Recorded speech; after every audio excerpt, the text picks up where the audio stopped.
નમસ્કાર દર્શક મિત્રો, હું છું વિરલ. ત્રિશુલ ન્યૂઝમાં આપનું સ્વાગત છે. દર્શક મિત્રો, જોઈએ આજના મુખ્ય સમાચાર. ઉધના વિસ્તારમાં અસામાજિક તત્વોનો આતંક યથાવત. ઉધનાના વાજપાઈ આવાસ ખાતે અસામાજિક ટોળાએ કર્યો હુમલો. વાજપાઈ આવાસમાં 10 થી 12 ગાડીઓની કરાઈ તોડફોડ. તીક્ષ્ણ હથિયાર સાથે લોખંડના પાઇપ લઈને તત્વોએ કરી ગાડીઓની તોડફોડ. અસામાજિક તત્વોનો આતંક સમગ્ર સીસીટીવીમાં થયો કેદ. ઉધનાના નવા પીઆઈ સાહેબના એન્ટ્રી પછી અસામાજિક તત્વો થયા બેફામ.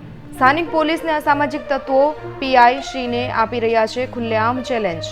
અમદાવાદ સરસપુર મંદિર ખાતે આજે ભગવાન જગન્નાથનું મામેરું ભરાશે. આ વર્ષે મહારાષ્ટ્રના પહેરવેશ પ્રમાણે બહેન સુભદ્રાજી, ભાઈ બલરામજી અને ભગવાન જગન્નાથના વાઘા બનાવવામાં આવ્યા છે. સરસપુર મંદિરે બપોરે 4 થી રાતના 8 વાગ્યા સુધી મામેરું ભરાશે. અમરોલીમાં માથાભારે રામજી ભરવાડનો ત્રાસ. ભાડૂતનો સામાન બહાર ફેંકી મકાનને તાળું મારી દઈ મકાન માલિક પાસેથી ખંડણી પેટે 30 લાખ માંગ્યા. મકાન માલિકે અમરોલી પોલીસ મથકમાં નોંધાવી રામજી ભરવાડ વિરુદ્ધ ફરિયાદ. રામજી ભરવાડ અનેકવાર ગેરકાયદેસર કબજા કરવાને લઈને આવી ચૂક્યો છે વિવાદમાં.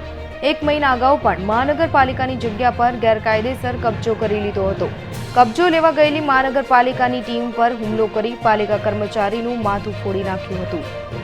સુરતના ડુમ્મસ બીચ સહેલાણીઓ માટે ખુલ્લો મુકાયો છે. કોરોનાના કેસ ઘટતા તંત્રએ બીચ ખોલવાનો નિર્ણય લીધો હતો, પરંતુ કોવિડ ગાઈડલાઈનના પાલનની સૂચના છતાં નિયમો તૂટ્યા હતા.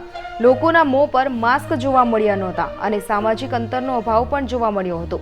મહત્વનું છે કે સવારે 7 થી સાંજના 7 સુધી ડુમ્મસ બીચ ખુલ્લો રાખવાની સૂચના જાહેર કરાઈ છે.